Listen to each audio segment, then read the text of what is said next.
اگر اس وقت کے ملکی حالات کا جائزہ لیا جائے تو ہر جانب مختلف شور سنائی دیتا ہے۔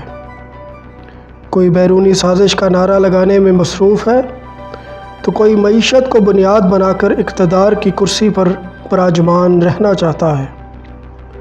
الغرض یہاں ہر شخص اپنے ذاتی مفاد کو ترجیح دیتے ہوئے نظر آتا ہے۔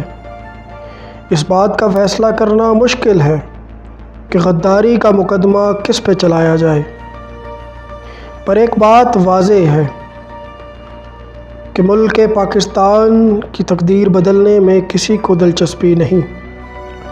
شاید اس ملک کی تقدیر بدلنے کے لیے ابھی کئی صدیاں درکار ہیں۔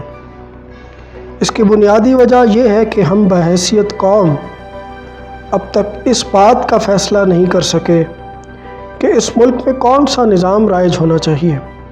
کیا ہم حقیقتاً اسلامی نظام چاہتے ہیں یا انگریزوں کے بنائے نظام میں اپنی مرضی کی ترامیم کر کے اس کو اسلامی نظام کا نام دینا چاہتے ہیں؟